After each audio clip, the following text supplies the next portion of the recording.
All right, well, welcome everyone. So glad to see we have so many people turn out for this. That does a heart good to see this. Can everyone hear me all right? Okay, good. To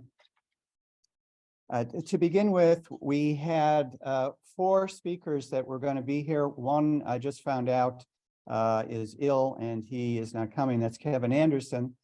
So Dan and I will kind of fill in for his portion of this.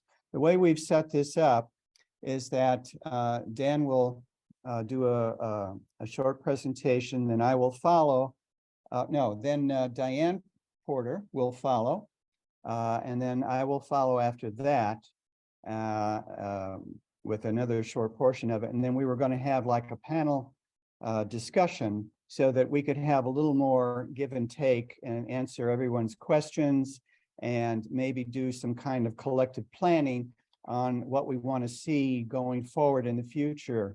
Do we want to form smaller groups in neighborhoods? Do we want to, how can we help each other out with our quest to kind of, plant natives and be kind to the earth? So you can think about that a little bit while we're doing some of the presentations, and then we'll, turn it over for that portion of it.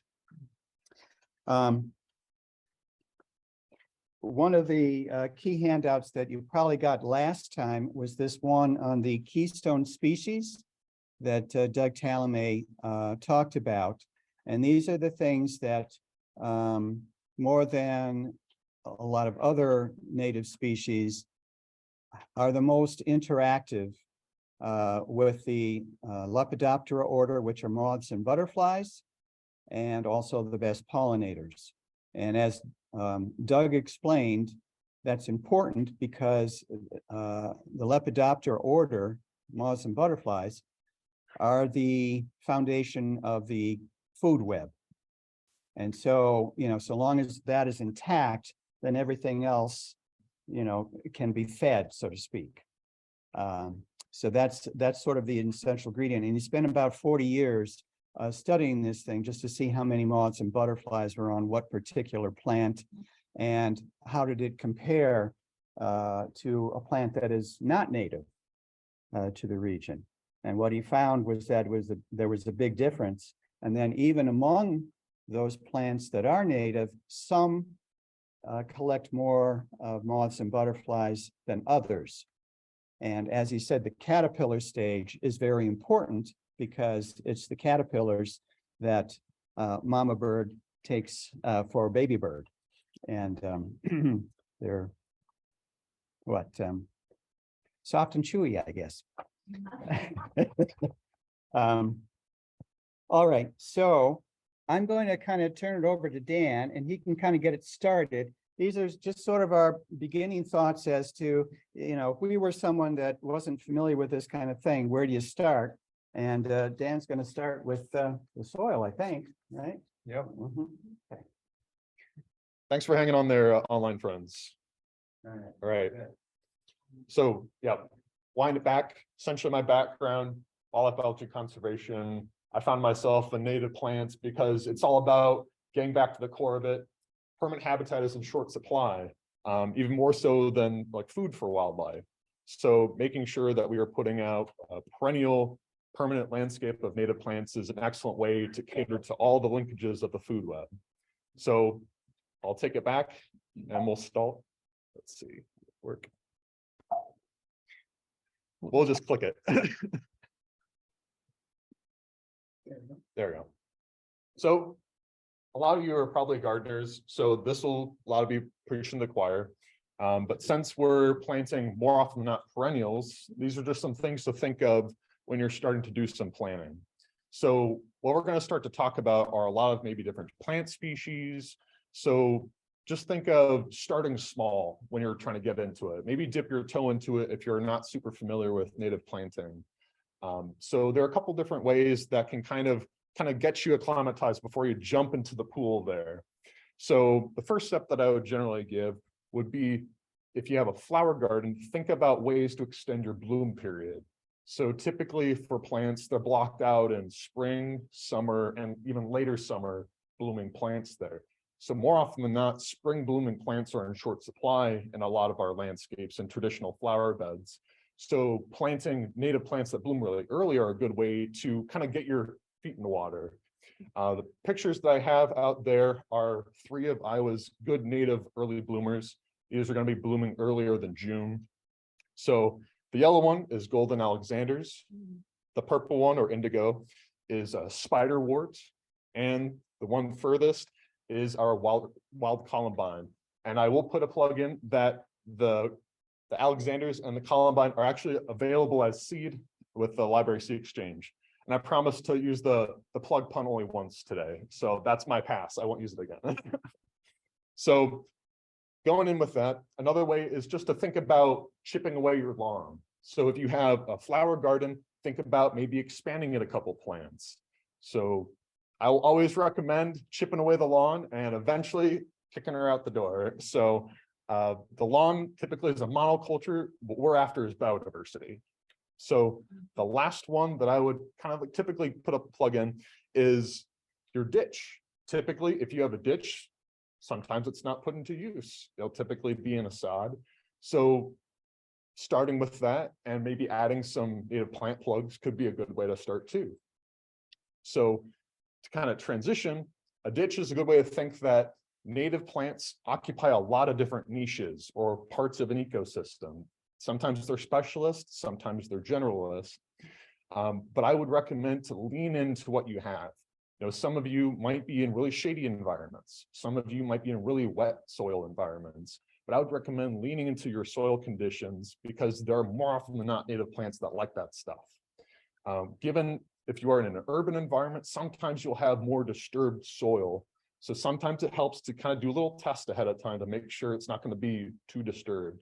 For one, is compaction. If you're getting closer to your house, it's more likely you're going to encounter hard pan soil out there.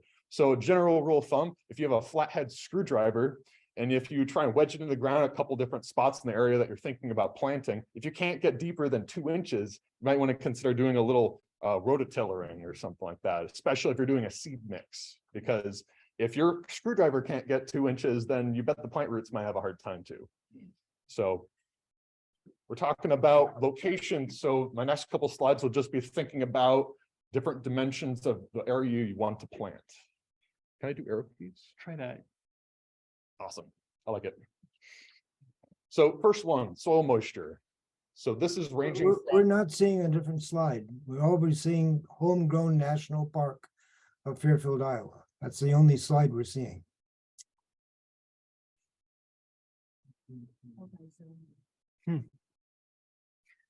I've never seen this happen before.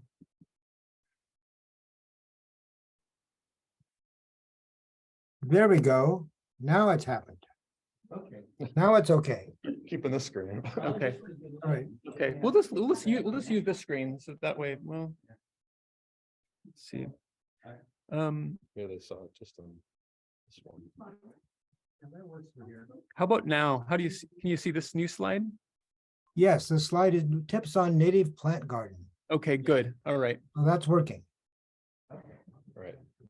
Now I'm going to switch the slide. Tell me if it changes. Did it change? Not yet. Mm, The next slide should be soil moisture, Yep. but it didn't change.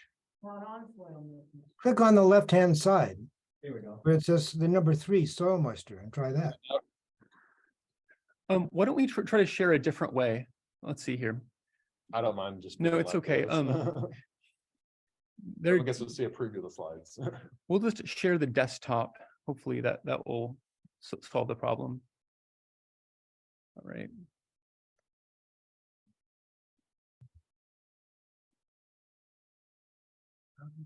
Here we go. Okay, from current slide. All right, can you see soil moisture? Yes, that works. Right.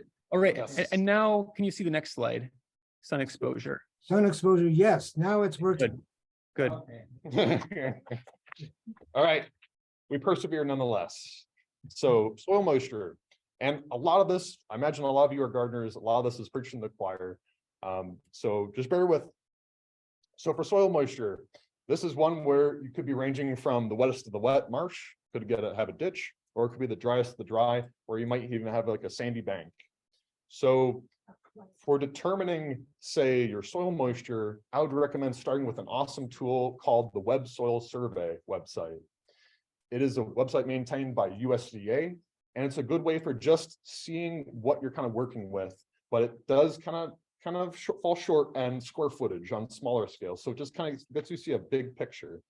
And like I was saying before, the closer you're getting to your house and your development, the more likely that the soil has changed from, say, spoil or compaction. So it's just worth thinking about. And a lot of this can be chalked up to observation of seeing how your soil is reacting throughout the year. Is it ponding, or is it getting very saturated for extended periods of time? Or maybe does the water just whisk away real quick? So for the options that I have out here, these are the categories provided by Prairie Moon Nursery. I find them to be a very accessible way for people to kind of get into understanding what plants they're looking to get into. So for example, your ditch, maybe it's not essentially soggy and marshy for the entire year. Perhaps it's just during, say, winter and spring that you're going to see water being pooled. Otherwise, maybe it doesn't stick around for so long. So it might be kind of like wanting to wind back to the medium wet condition for the things you're wanting to plant. But when it comes to soil moisture and the other categories I'm going to talk about, a lot of these plants, they live on a gradient. Sometimes you'll have specialists, but oftentimes you're just kind of shooting for the best overlap for a lot of the plant choices you're interested in. So before I go away from soil moisture, I just want to point out some of the plants on the essentially the right there.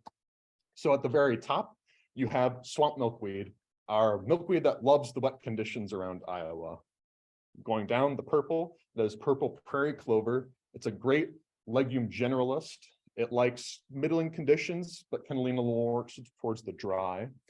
And then on the far right, you have spotted bee balm. In Iowa, that is a dry lover. That's one that typically will be popping up in sand prairies, but it smells great. It is a mint.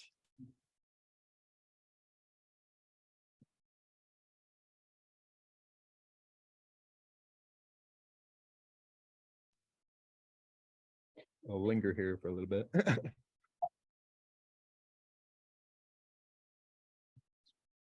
Oh, there you go. You can also click. Oh, you just push, tap it. Yeah. or tap or push. Okay. So next dimension, this will be very relevant for people in town, sun exposure. You know, shade is often the great limiter when it comes to your plantings in town, but thankfully for everyone, you'll always have woodland plants. So on the gradient from shade to full, you can kind of think of the different habitats these plants are going to be living in. Typically, our shade-loving plants are going to be your forest or your woodland plants that live amongst the trees. And for partial, they might be more of woodland edge plants, or maybe even savanna plants, plants that have lived amongst the great oaks that acted as that transition between the forest and the prairie. And then you'll have your sun lovers, the tried and true prairie plants that love being in the sun more than 6 hours a day. So for shade and conditions that you're working with out here, it is just think of it as pushing you towards a different ecosystem of plants that you want to consider as far as things for ground cover. For determining what kind of sun exposure you got, I would recommend to take pictures of the area that you want to be planting at different periods throughout the day, perhaps on 3-hour intervals. It'll let you see how the shadows are going to be aligning as the sun progresses in the day. And if you can do it during the spring and the summertime when all the trees are leafed out, that's even better, because it'll let you see what kind of limitations you'll have and things that might be repressed by shade if you're interested. But for the flowers that I have out here, the very top, the pink one, that is our wild geranium. It is an excellent woodland wildflower. Going below, it is New England aster, a plant that doesn't mind a little light shade, but does like full sun if it can get it. And then on the furthest, you have our vibrant orange milkweed, the butterfly milkweed. It tolerates some shade, but it does like its full sun. It is a prairie plant. And the last dimension to talk about today is space. So again, in an urban area, this can be a major constraint, and it can kind of shape what kind of arrangement you're thinking of. Because if you're thinking in square footage, you might be wanting to think of plant plugs. So these typically are going to be sold as 2-year plants that haven't quite come to their maturity yet, but they are beginning to get their root structure together once you put them in the ground. On the other side, if you're thinking of acreage, you might want to think of doing a seed mix. This is where it's going to be a little more of that natural prairie composition where you don't have as much control over like what's popping up, but it often can be a cost saver in the long run. For the native plug side, it helps you have a little more control over arrangement, such as the size of plants, the color, the blooming period. And if you're looking to do some add-ons, it's a good way to kind of get your feet in the water. For seed mixes, it is something that you can do in like a small scale, but it always warrants to think about what kind of management you'll do in the long run.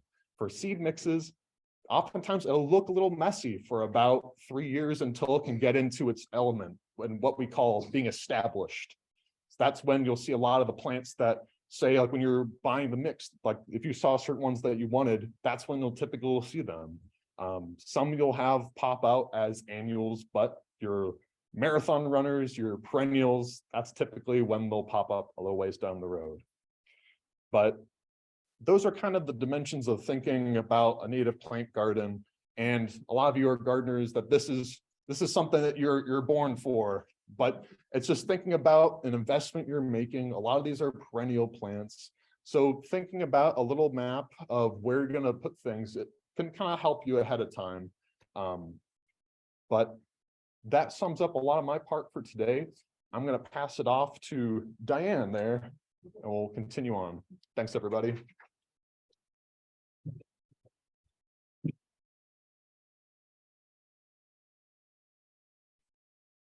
I won't be I won't be using slides. Okay. We'll turn the lights back on. Lights, yes, right.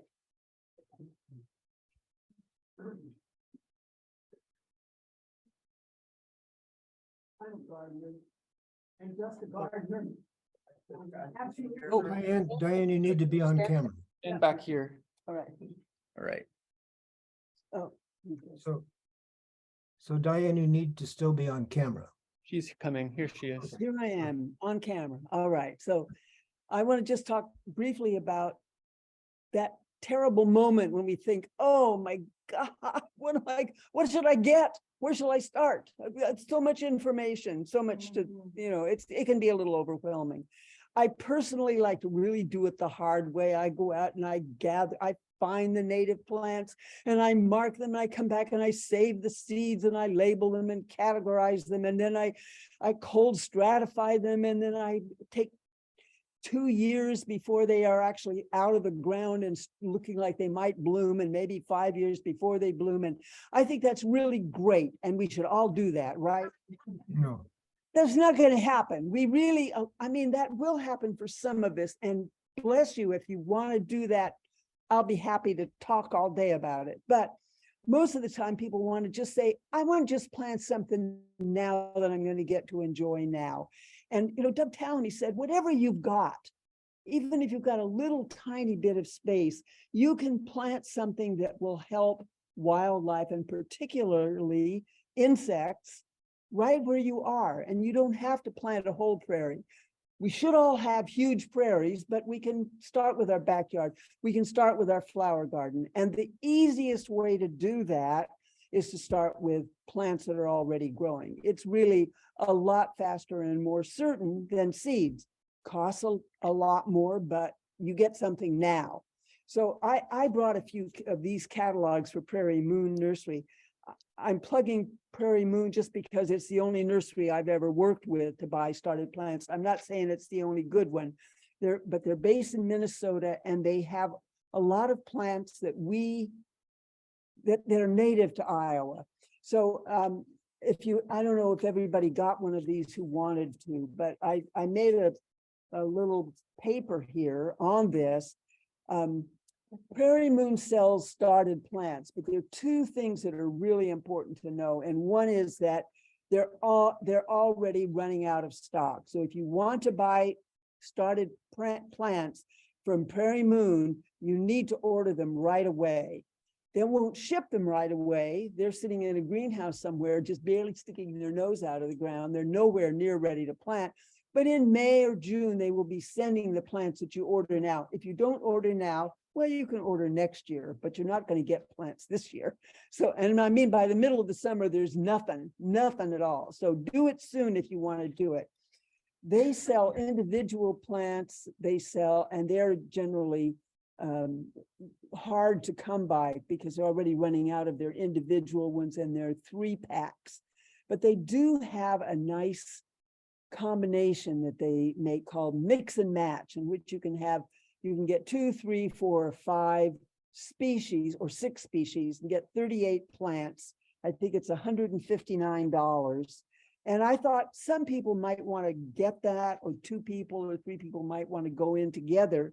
And if you did and you still thought, oh, but what should I get? I made a suggested list here of 6 plants. And the reason I chose these 6 plants is that all 6 of these are on Steve's list of keystone plants. They're all, and so that satisfies Steve. They're all native to Iowa and Southeast Iowa, and that satisfies me. And Prairie Moon sells them, and as of yesterday, they still had them in stock. So the reason, and there's the 1 grass, that's a little blue stem, there's 1 sedge, there's 4 forbs, one of which that is flowering, flowers, one of which is columbine that the hummingbirds go crazy over. So if you wanted to do that, one other word of advice is if you want to buy from Prairie Moon, you can do it online, but if you find it a little overwhelming to understand how to do the mix and match, you can call them up, because I asked them and I said, can people call you up and order these? And they said, yes, tell them yes. So you can do that. So that's all there is on that. And I hope that everybody plants something for the bugs right now. And as for why is it caterpillars? Not chewy. Okay. No, because baby birds can't chew. What they are is they're gushy. Think melted marshmallows. The little baby, bugs, insects are kind of sharp and crunchy and have bony things sticking out. They're not bones, but it's like bony stuff sticking out. And the little baby bird has a little tender, soft throat, and mother bird doesn't really want to cram something stickery down the baby. She wants a soft, gushy, full of fat and protein, mushy thing that the baby can swallow whole. And that's caterpillars. And caterpillars come from moths and butterflies. And these plants grow moths and butterflies, and that's why we're pushing these plants. Diane, Bob online asked us, what are the 6 plants that were? Oh, the 6 plants that I suggested are the columbine, which is a beautiful red flower that the hummingbirds go crazy over. In spring, it's a real early bloomer, one of the first things to come out. In fact, the columbines open on the same day that the hummingbirds come back. It's amazing. For the grass, there's a little blue stem. For the sedge, there's plains oval sedge, Carex brevior.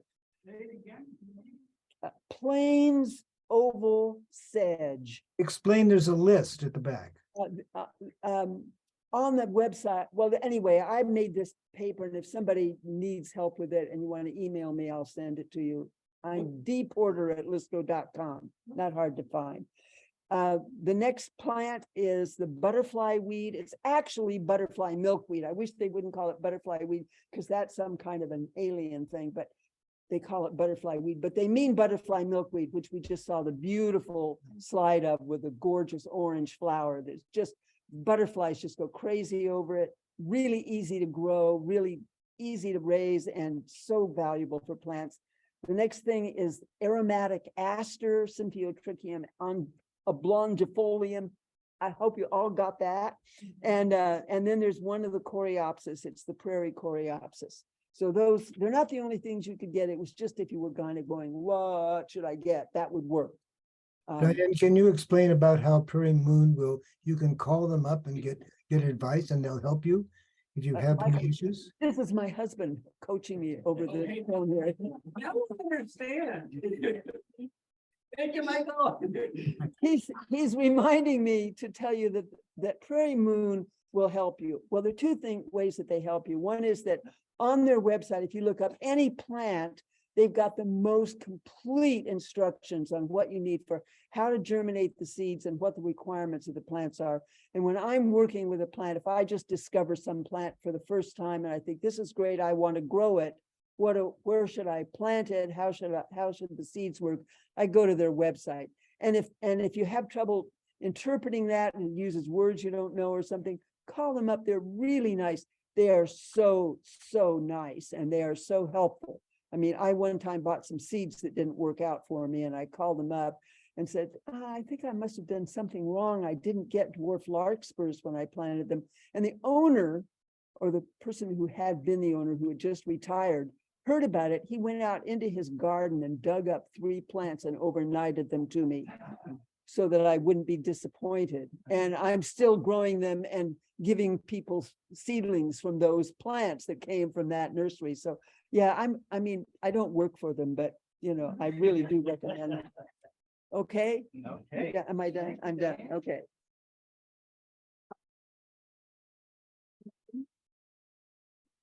Say, so it's not confusing for a lot of you, you got a different catalog, but it's exactly a similar kind of business. You got one from Prairie Nursery, because it has some extras of those.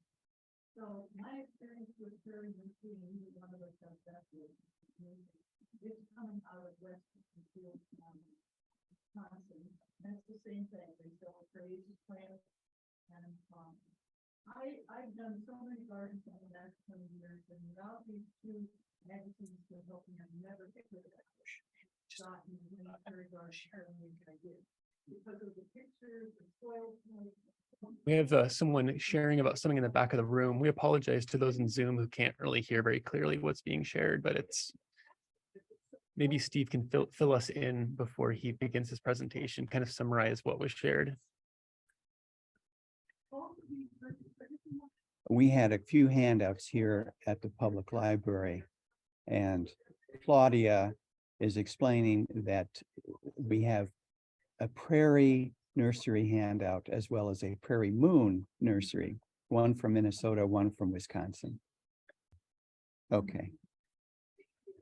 All right, so can everyone see the slide now that says vegetation map of the United States? Miss the lights would be good. Yeah. Okay. Okay, so I'm going to start somewhat where Dan left off.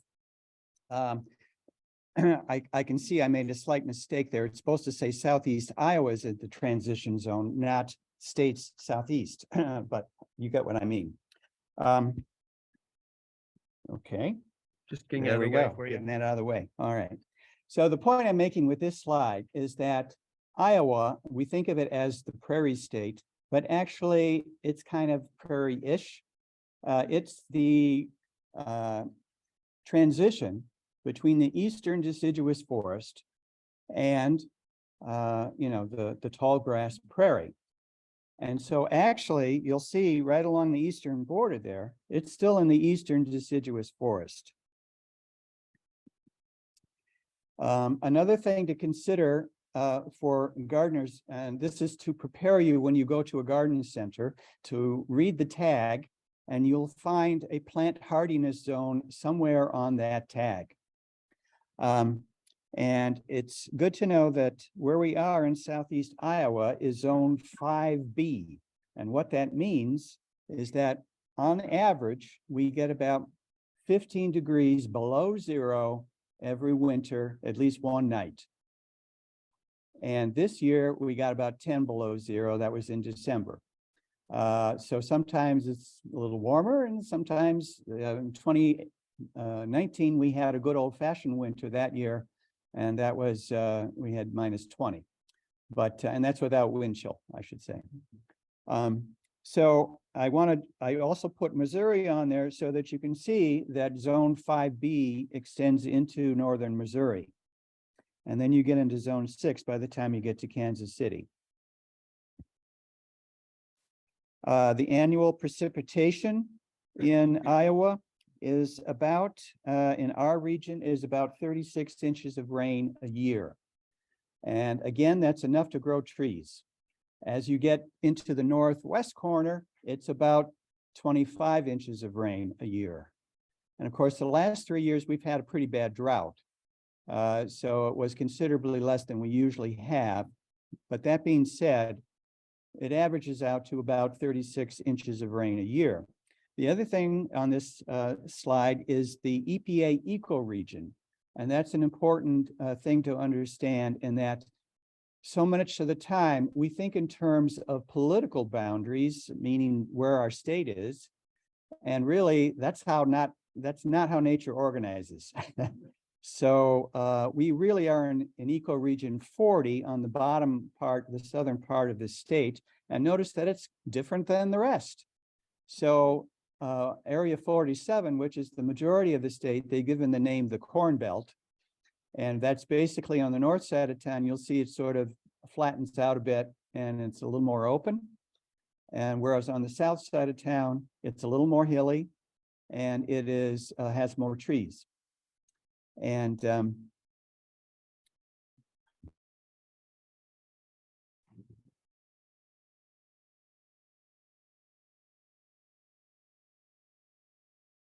Just anywhere else, like there I you go. see.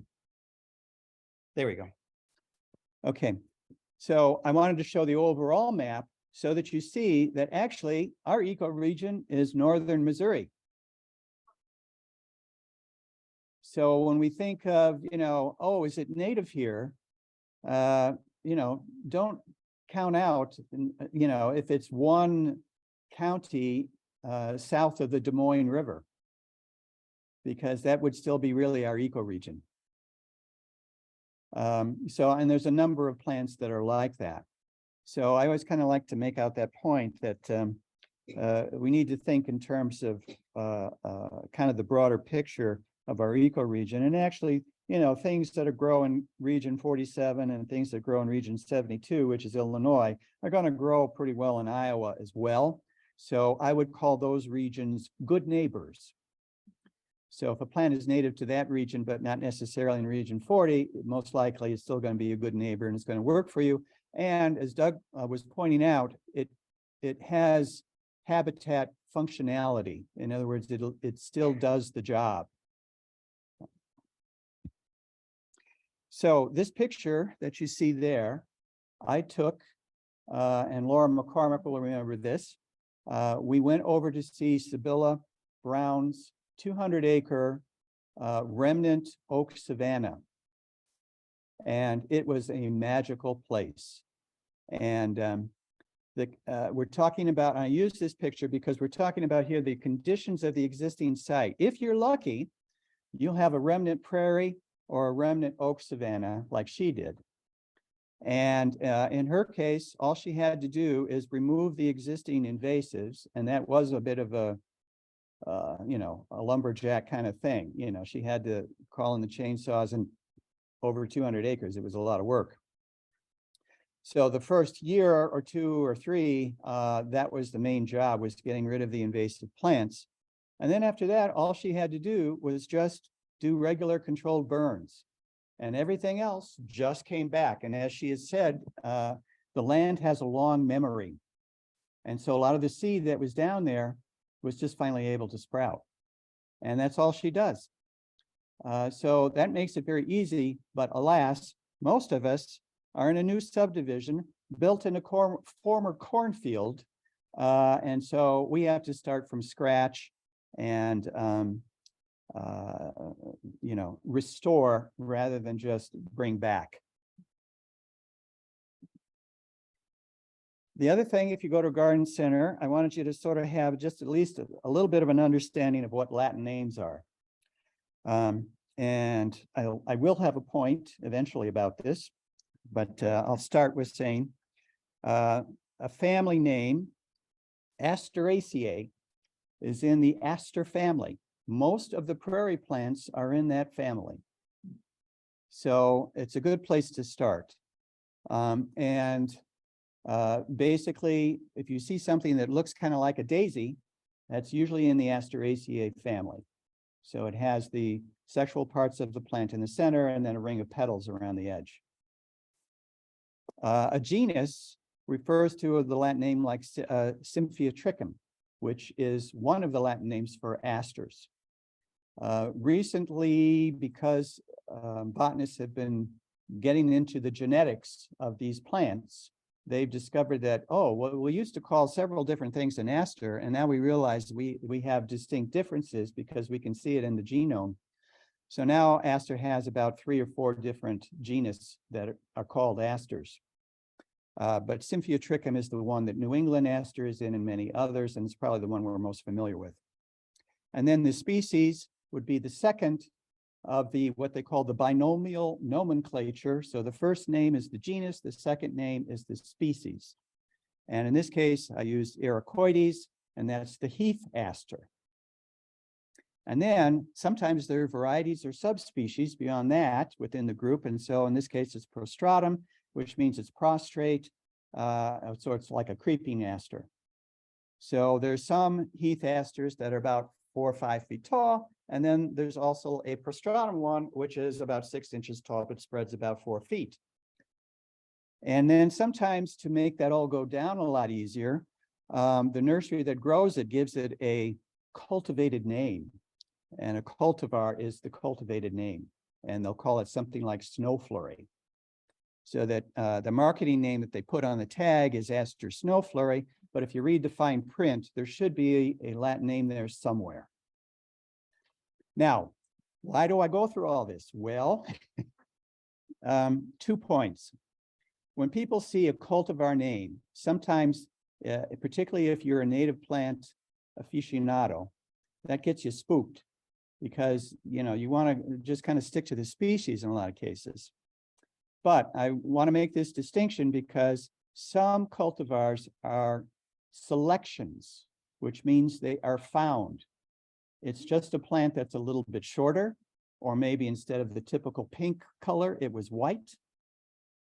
So there are just, you know, like all of us who have siblings that we know are kind of related, but, you know, some may be a little taller, some may be a little shorter. When you plant something from seed, you're going to get some natural variation. And so a cultivar is just that natural variation that still supports the ecosystem. In this case, if it is a selection. Now, if it is not a selection though, and it is mixed, and particularly certain genus like a heuchera, they mix about 8 different species in there to get sort of like a frankenplant. That's a different kind of situation. And I just wanted to point that out so that when you're at a garden center and you see something like that, you can Google, you know, we all carry our phones these days. And so you could Google, you know, plant parent or plant origin, something like that. When you see a cultivar name, and it can sometimes be a bit of a, you may not find it in the first website that you see, but you will find it eventually that, you know, where this was found. So species of native plants that are often hybridized, these are them right here. You have yarrows, anise hyssop, and I'm putting in parentheses there, beware the Western hybrids. And the reason I say that is because if you live in California or Arizona or Colorado or some such place, the Western hybrids are going to work very well for you because they like it dry. In a humid climate, you know what happens to them, they rot. So I kind of stay away from something that is native to that region and has been crossed into it just to get a particular flower color. So there's a lot of different aquilegias, a lot of natives, some of them are up aquilegias, the columbines are up in the Colorado mountains. Some of those crosses aren't too bad. Coreopsis, there recently has been a big explosion in crossing Coreopsis. And I should point out, you know, that these crosses, they're not necessarily, it's not like it's going to cause harm. It's not, they're not going to take over. Many of them are sterile, so they won't even go to seed. So you don't have to worry about that aspect of it, but it's another, what Doug Tallamy would call a statue. So it doesn't really serve any ecological purpose, but it, you know, it looks pretty. Yes. I read in the book that there's some differences on that. Yes. That if you're getting a plant where the shape of the flower has been altered? Right. That should be Re- correct. Yes, Repeat that the should. question for the Zoom audience. Yes, I will repeat If it's okay, let's keep the rest of our questions and those sorts of things. when we have the discussion. Online. Thank you. Okay, so the question was, she was wondering about, if the shape of the flower has been changed by crossing it with another related species. And I would say yes, then it's very questionable because it's likely that the insects would not be wanting to go to that particular flower if it's been altered greatly. So yes, good point. All right, so anyway, you can kind of read the list there. I won't go into it too much, except to say that penstemon is another one that there's a lot of Western crosses. We want to keep to the penstemon that are in our area and going east. And then I would say also with Rudbeckia and violets, some of them are crossed with annuals. So you want to be a little careful of that too, because those are going to end up being very short-lived. Then if you really want to geek out like I do, you can check these two websites. And this is the BONAP or Biota of North America program. And they give you these wonderful range maps that show you specifically, is this native in your county? Some people like to go right to the county level and say, I want it as homegrown as it gets. Yes. And then others like myself are a little more flexible. I don't mind so much if it's a little south, a little north, but this will give you the big picture as far as, if it was actually found growing in our county here. And the USDA plant database also is the same thing. It's just that you have to zoom in real closely on that in order to get the county picture. When you first get it, they'll just show you the state and then you zoom in and then you can see the county. So those are a wonderful resource and it makes it so much easier. And what was this huge, and I should also say, you can put in your zip code and it will tell you all the plants that are native to that zip code. So that's a big help. Oh, and then, I'll just say there,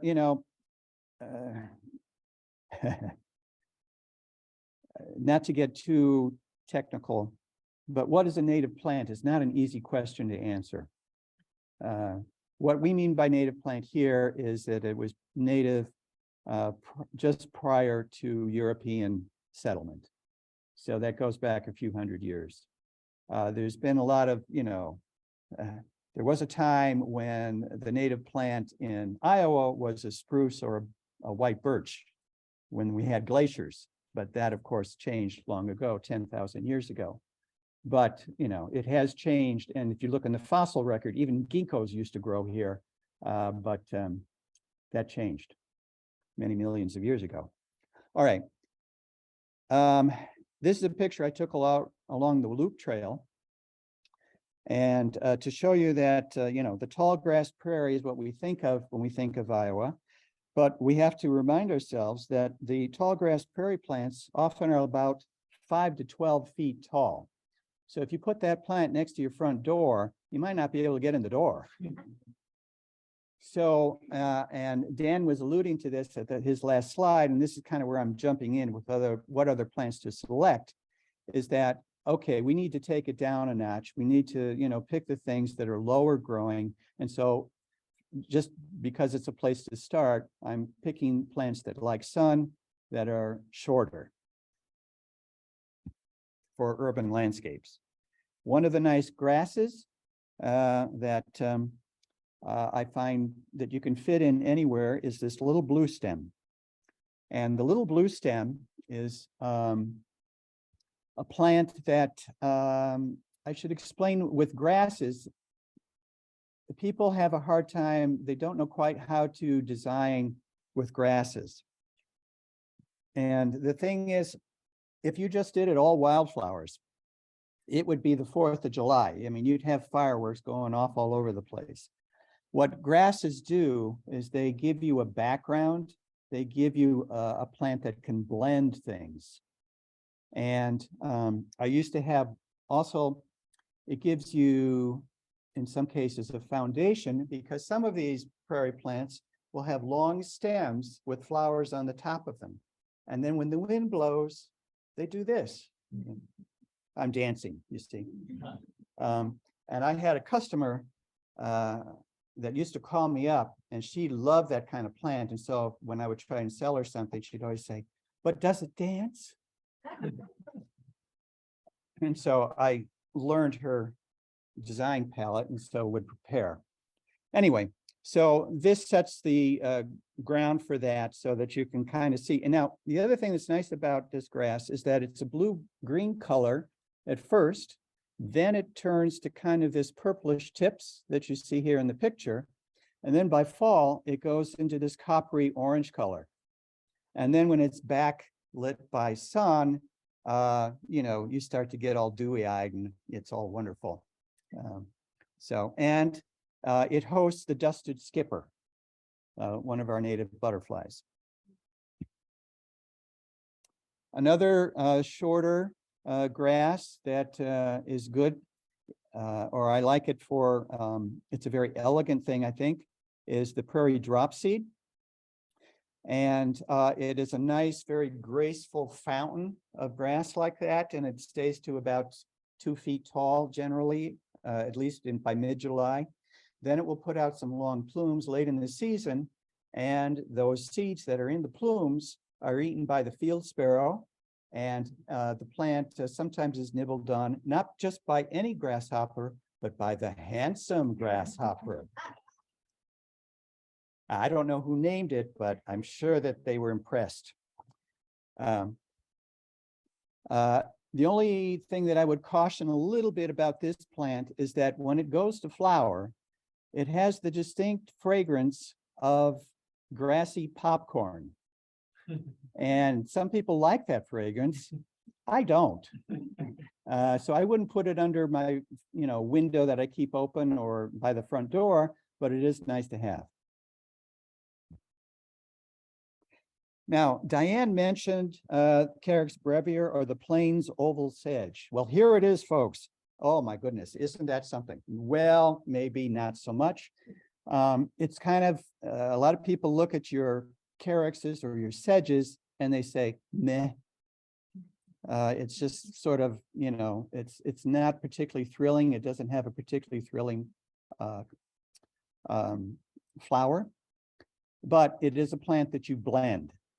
So if you have discordant colors, you can put a carex in between them and it makes it all go down so much easier. So it's also, more importantly, it is, of all the grass-like plants, the one that has the most biodiversity on it. So that's why in just about every situation, whether it's in full sun, whether it's in a swamp, whether it's in a forest, there's a sedge for you. So don't forget the sedge, and the black-dash skipper will be happy if you do, or not forget it. Okay, this little sand cherry is native to northern Iowa, and actually I think it's native down to at least Muscatine or something like that. Prunus pumila is the sand cherry. The variety Bessii is the one we have in our area and further west. And then someone, I think it was the Denver Botanical Garden director, was out at the Pawnee Buttes in Colorado and found this little low-growing version of this plant and named it Pawnee Buttes. So it has a nice white flower like that in early spring, which is good for the pollinators, and then has a nice reddish orange fall color. And then the coral hair streak caterpillar, as well as many other caterpillars, will be on this plant. And it does have edible cherries, although I think you could probably be safe to say that the birds would probably prefer them rather than you. One thing I can say about this is that cherries are very important on Doug's list. So it's good to, if you can find a small cherry like that and fit it into a small place, that's good. It doesn't have to be a wild black cherry, which gets to be in a you know, a 60, 80-foot tree. This is one of my go-to plants, fragrant sumac. It grows wild in my backyard, at least the taller growing version does. This was the version of it that was found around the Chicago area that, because it was growing low, they named it Grow Low. So the people get the idea that, you know, you plant them together in mass and you get a nice little ground cover that's about 2 feet tall.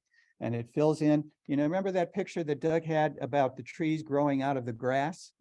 So this is the solution, the easiest solution that you could have for that. Just plant some low growth sumac around it. It fills in, no muss, no fuss. And let me tell you, this plant is tough as nails. It is growing in the parking islands at Walmarts. And that's something we call the hell strip. So, you know, it doesn't need a lot of water, you know, it just enough to get it established, and then it just takes off by its own. The other thing is that it really responds well to clipping. So for those of us that, you know, aspire to tidiness, it really responds well. So clip away. Then we have a couple of our wild roses. And I'm something of a rose aficionado, so I always like to have a few of them. Our wild roses are a little different than hybrid teas and all these cultivated roses. These are something that is indigenous to Iowa. Dianne, I know, has several wild roses in her property. I have the pasture rose growing on mine. I've seen the prairie rose growing out in some of the native prairies around our area here. If you see a pink flowering rose and it's growing out in the prairie or by the side of the road or something, it most likely is a wild rose that is a keeper. If it's white and has small little flowers, it's Rosa multiflora, shovel prune it. Because that one actually is a rather nasty invasive. The other thing is that the stinging rose caterpillar and moth will come to these roses as well as many others. And you can see with that caterpillar there that it has these little appendages that kind of stick out. And it is true, it does sting. So leave it alone if you see it.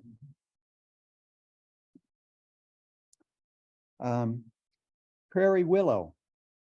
I think everyone's familiar with the pussy willow, but that gets about 20 feet tall. This stays to about 3 to 6 feet, maybe at the most. So it can be kept to size. And in the spring, we'll have those wonderful catkins that people like. Same thing, you know, very similar to pussy willow. And it's a host for the viceroy butterfly. And look how horrid that viceroy caterpillar looks. I am kind of astonished at how ugly that is. So I think it's just preserving itself by, it's so ugly, nobody wants to go near it. So it works. Oh, I should also say that the willow is another important keystone plant. So that's a good one to have. Butterfly weed, or butterfly milkweed, however one wants to use the common name. These are specific to the monarch butterfly and are famously specific to that. Not much else does feed on the Asclepias genus. It's kind of toxic to many things. So there's not a lot of things that eat that. There's an aphid that gets on it and, you know, the monarch butterfly, but that's about it. What is it? What tussock moth. Also, yeah. So there are a few. Now, Dianne said that it's easy to grow, and I would say she's lucky. I have killed it many times. And the reason is because I killed it with kindness. So you don't water it too much. Don't put it in rich soil. Find a place where it is on a slope and where you can kind of neglect it. And if you neglect it, it does wonderful. So in that sense, yes, it's very easy. But, you know, particularly overwatering is the kiss of death for that one. It likes it high and dry.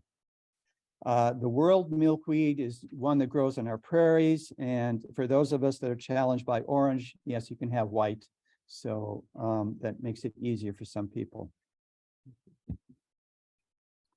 And then we have the tick seeds of the Coreopsis. There's two examples. Coreopsis lancifolia is actually native a little to our east. And the Palmata Coreopsis, the stiff tick seed, is native pretty much throughout Iowa. Both are about 2 footers, and they have a fairly long bloom period. So they're a good month of bloom, usually mid-June to early July or so. And the common tan wave will be on that.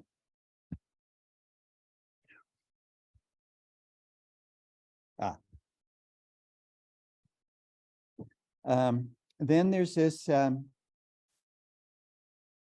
plant that I've seen growing in our remnant prairie by the Fairfield sign on near Pleasant Lake. And but it's about 5 feet tall. And that actually isn't too bad of a plant. You could almost just grow it as a species. One of the tricks you can do if you want to keep a plant that's about 4 or 5 feet tall, a little shorter, is that early in the season, you clip it back. So in June, you give it a pinch, so to speak. You know, you just take some hedge clippers or something, cut it down a little bit, and then it'll resprout, and it'll be shorter, more compact, and it'll bloom maybe a week later or so, but it'll be more to size. Well, for this plant here, though, you don't have to do that. Someone up in Rhinelander, Wisconsin, found this plant, and it was only 2 feet tall. And so this is a shorter version, and they gave the exotic name of Tuscan Sun. It doesn't come from Tuscany, it's from Wisconsin. And then also it still services the silvery checker spot. And I can say that's one I have certainly seen in my backyard quite a bit. Then there's black-eyed Susans. The native one in our backyard that is shorter is Rudbeckia missouriensis, or the Missouri black-eyed Susan. One that is east of us in Illinois, Indiana, Ohio is Rudbeckia fulgida, or the orange coneflower or orange black-eyed Susan. These are both about 2 footers, very long bloom, mid-July through mid-September. So you got a lot of bang for your buck with this plant. And then again, the silvery checker spot will go to it, as well as several others, Lepidoptera. Doug Tallamy talked, or rather, you know, told us all about the wonders and glories of goldenrod. It's a plant that, unlike all the rumors and vicious slurs, does not cause hay fever. And the reason you know that is because the plants that cause hay fever are pollinated by wind, and this is pollinated by bees. So ragweed, which blooms at the same time, is what makes us, you know, sneeze a bit. So the shorter ones, Missouri goldenrod, stays to about 2 feet and is found in kind of high and dry areas. And then the gray goldenrod, also it's a 2 to 3 footer. The gray goldenrod can spread a little bit, so you want to be careful of that. You know, just kind of watch it, and if you see it creeping out, you can shovel prune it. The new shoots, that is. Goldenrod, the Canada goldenrod, which you see kind of everywhere, can actually be kind of a thug. And in certain situations, that can be all right if you have a large area and just want to let it do its thing. But in other areas, you may want to control it a bit. And then the brown-hooded owlet, of course, feeds on those amongst like 80 other different species of Lepidoptera. And then we get to the aromatic aster. This is one cultivar called October Skies. There can be quite a lot of variability in the size from a 3-footer to about 5 feet wide to, and this one is the shortest one, which is about 18 inches tall and about maybe 3 feet wide at the most. So it's a nice moundy roundy thing, which fits into a lot of the urban landscapes very easily. Blooms late in the season, as does goldenrod. And then I talked a little bit about this other one, the Symphytrichum erucoides prostratum, the cultivar, sometimes called snow flurry, is a low creeping heath aster. It only gets about 6 to 8 inches tall, and so it can actually form kind of a ground cover. And so in sunny places, it will work quite nicely, and you'll get the pearl crescent caterpillar and butterfly on those. And the last but not least is the common violet and the prairie violet. If you want to have fritillary butterflies, you got to have violets. Same kind of thing like if you want to have monarchs, you have milkweeds. Violets are the host plants for the fritillaries. Very common butterfly that we have in Iowa. So rather than weeding out violets in your lawn or some areas, you find it, keep them. And, you know, the fritillary butterflies will thank you.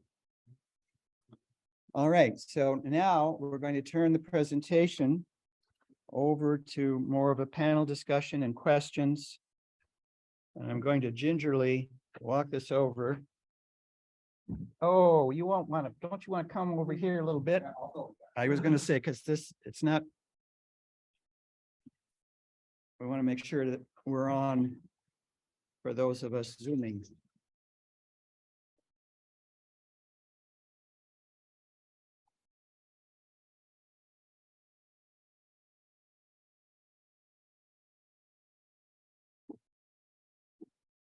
The main need will be to repeat the questions. Okay, and we will need to repeat the questions for those on Zoom, so. Yes, Steiner. Hi, we have a violet that looks just like that. Yep, And it only grows in shade. Yep. When the sun hits it, it won't grow. yes, Is that the right violet? Yes, it is. Violet? that is the common violet, and it normally does grow in shade. So you're doing everything right with it. Now, when it does disappear in the summer, not to worry, it'll come back next spring. So when we have really hot, dry weather, the violets go dormant. And then they'll be back next year. Now, the other thing about violets is you have to realize is that they reseed quite prolifically.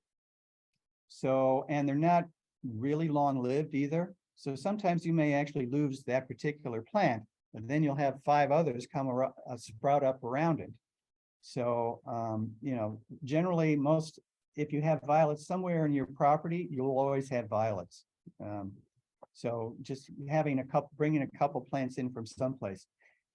Violets are hard to find, at least the wild ones are hard to find in garden centers in that place. Most of them don't carry such a thing.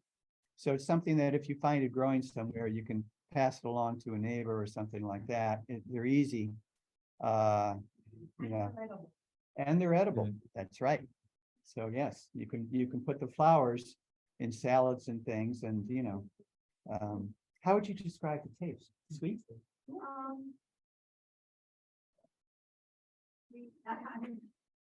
It's like how to describe the taste of a strawberry. You can't really quite do it. All right. So yes, sort of sweet, I guess. Yes. Repeat what you said. Yeah. Another thing that will help the Zoomers, She said it tasted minty. yes. Another thing will help the Zoomers if the person speaking could be more toward the center of the screen. Okay. Otherwise, you're only All right. seeing half All of right. it. All right. Good. That works. right. You can see both of you now. Okay. To add one extra thing to Einer's comment, we have our woodland violets that do like the shade, but our prairie violet Yes. and our birdsfoot violet, those are the sun lovers. So there's always the gradient, and sometimes you'll find a version of that plant that is the specialist in that sun condition. Yes. It's out there. I'm glad you mentioned that. Yes. In that video, he mentioned starting on your trees. Yes. So we have a lot of oak trees. Yes. on property. So the common violet would be good. Yes. Can you recommend some other things to start around trees? Okay. Yes, I showed you the slide of the fragrant sumac. She's asking, what can we plant under trees? Pardon? Suggest wild geranium. Yes. Fragrant sumac is one shrub that you can plant. It will take some shade and some sun. And what's great about oak trees, and this is a kind of an important thing to understand, is that their roots go really deep. So you can plant all kinds of things under an oak tree, and that's what's great about them. So you saw that picture where you saw the oak savanna and there was all this lush growth underneath it. That's exactly what's great about our section of Iowa, is that you can put everything in the world just about under an oak tree. It gives you dappled shade, but it also gives you dappled sun. So there's enough sun for a lot of things that can take part shade, or, you know, deep shade even, or some sun, partial sun. And then Diane mentioned, of course, and something that it grows in my backyard quite prolifically is the wild geranium. And that forms a ground cover that, you know, almost my whole backyard is the thing of that. And mayaples and ferns. Right, Mayapples would be another wonderful one.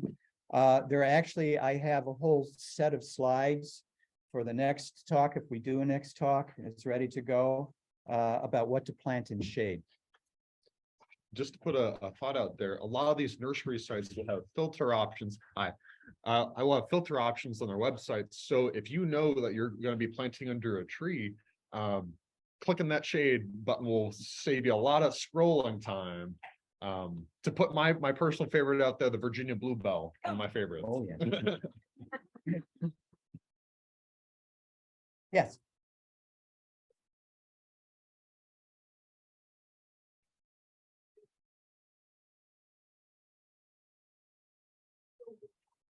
Okay.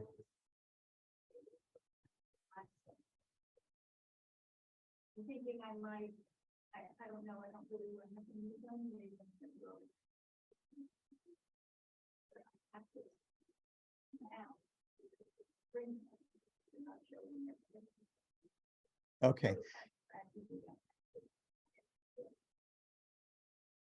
All right. The question is, she was forced to cut down a tree, and there was a lot of hostas growing underneath it. And now, of course, what was a shade plant is now in the sun. And what to do. So, pardon? Right, higher deer, they will, yeah. Yeah. Which is something we'll get to tonight. I actually had a little handout, which I thought, here it is, about deer. Very close to.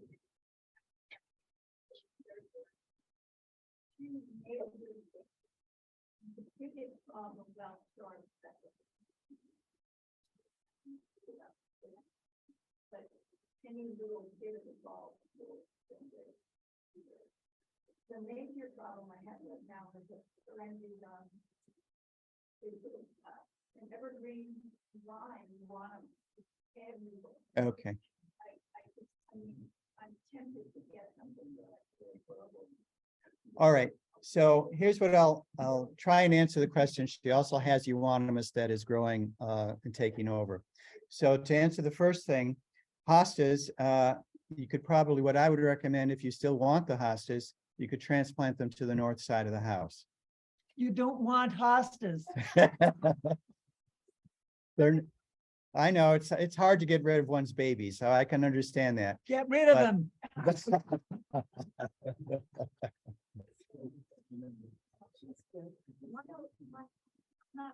They're not native.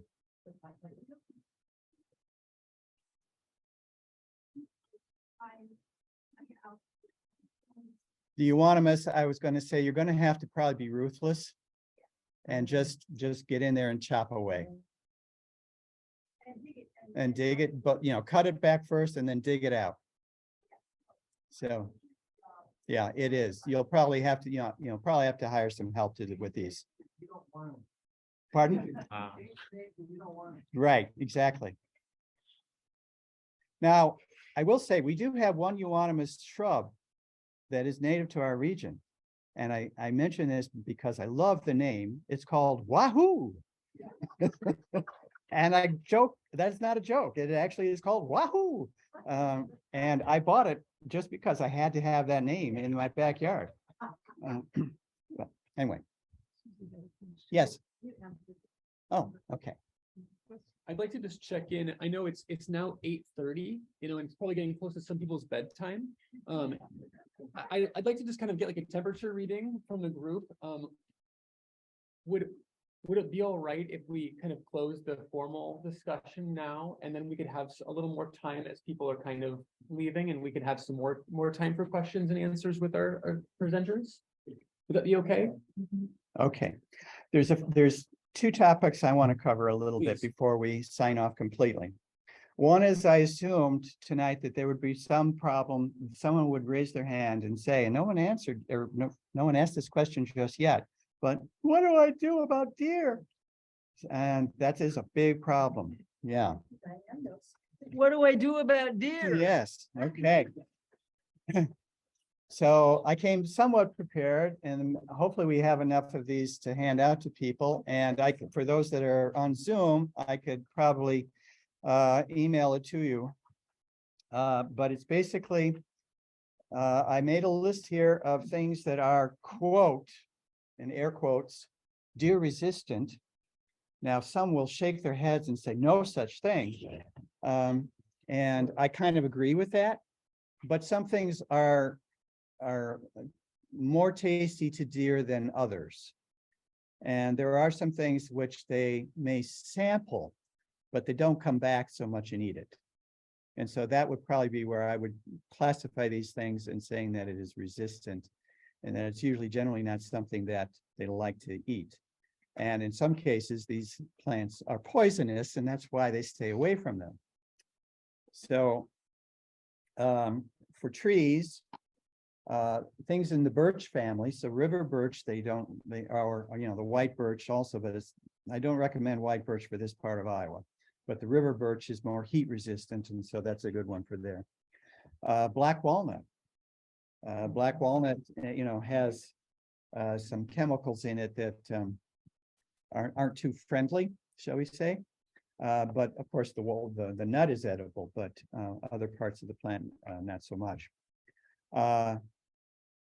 Red cedars, they usually leave those alone. Now, I've seen it back east where they, if you really get like, 1,000 deer per acre or something, they will eventually, and they almost have that out there in some places.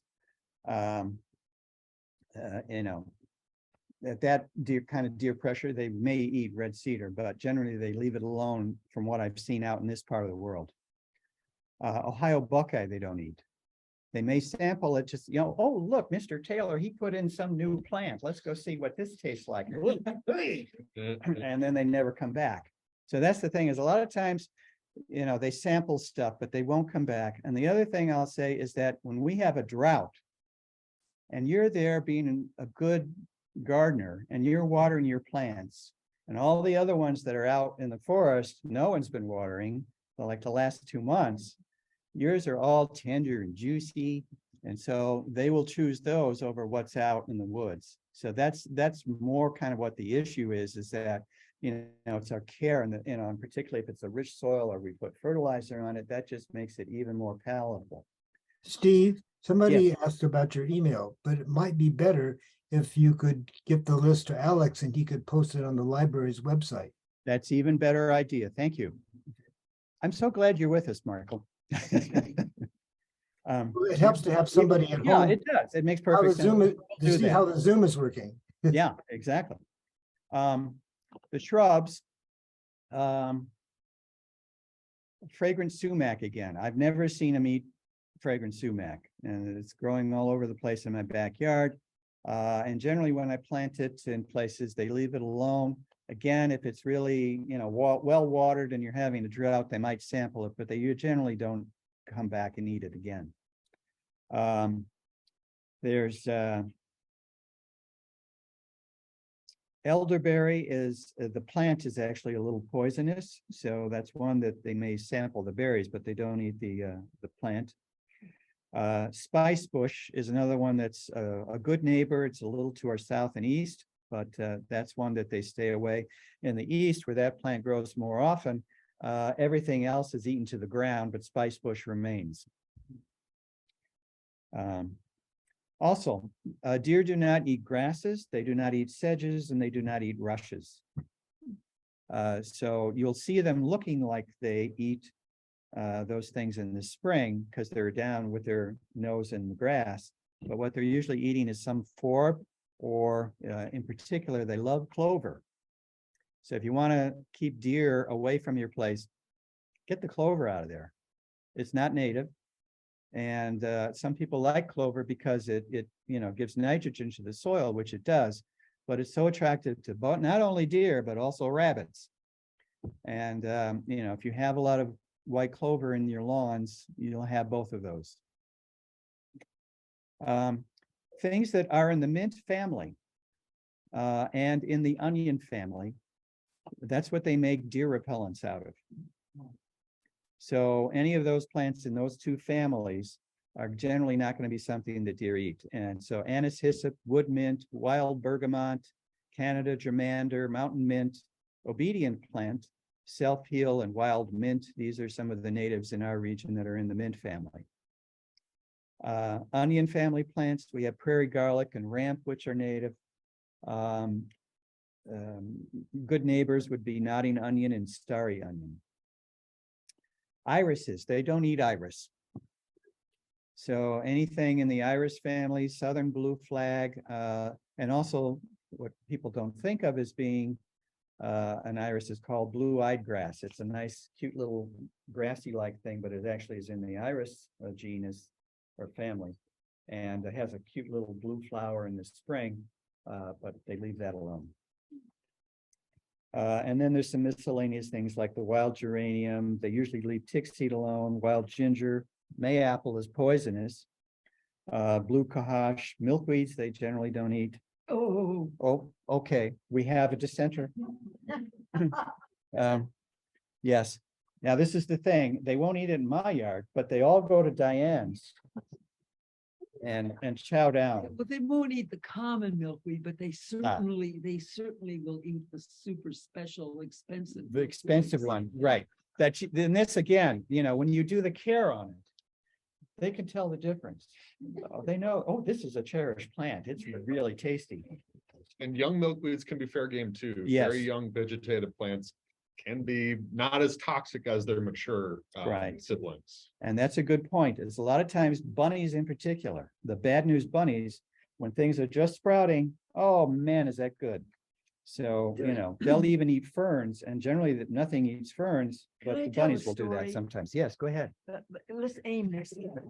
So I just want to tell a little story about deer's choices with things that are loved. One year, the wild phlox in our woods, you know what wild phlox are? There's beautiful little purple flowers, so beautiful. And everywhere they were just lovely that year, but I found one. It was like a bush. It was a whole colony about this big around. They were so perfect. And I weeded all the weeds around from it. And they were just standing there about this tall, just so beautiful. And I went back the next day and they were mowed down. No place else had they been eaten, but that group. And I think it was because it was just standing out there like, here I am, eat me. Sometimes if you make your plants too conspicuous, like if you're doing, say, like an Oakland restoration and you put a lot of effort to put like tree tubes out, sometimes they'll be like a beacon to say like, here's this new thing. But if maybe it's kind of crowded in as a little brush for shelter, it's a little harder for the deer to get to. So sometimes the love just makes it stick out. And oftentimes I have to tell myself this when I plant, is that as soon as something is new there, I have to realize that these are critters that have foraging in See, my Steve. land. They know every blade of thing that's there. So I have to put on, in some cases, put a cage around it immediately. And don't, because it only takes one day for that thing to be nibbled down. And in particular, our most important plant being the oak. And they do eat oak saplings. So if you plant an oak tree, put a cage around it and keep it there for probably like 10 years if it's a little sapling, because it's, you got to keep that protected. Could you, I know it was previous presentation, the handouts were shared on the library site. They're there. Yes, Have it, as well as your presentation. This it's being recorded, right? right, you can view the PowerPoint through the video. Okay, great. Yeah, thank you. Please, I'll make sure. But you can also, if you check in with Steve, I think he'd be willing to just send you an email you a copy of it too. Sure. Yeah, but we'll have this sheet on the deer. Will be downloaded from the library, so. We need to say goodnight. So yes, I would, that's the old George Burns joke, right? Say goodnight, Gracie. Good night, Gracie. So thanks for coming and thank you. You've been a wonderful group. Yes. But before we go, can we set another meeting? Okay, there's been a request. Do we want to set another meeting for next month? Let's do it sooner than that. 2 Okay. weeks. So I'll send out a message and it'll probably be around mid-month, something like the 13th, but I'll have to look at the dates. Well, that's something we'll discuss. Thanks for joining, Thanks everyone. for joining. Have a great rest of your night. Okay. Thank you.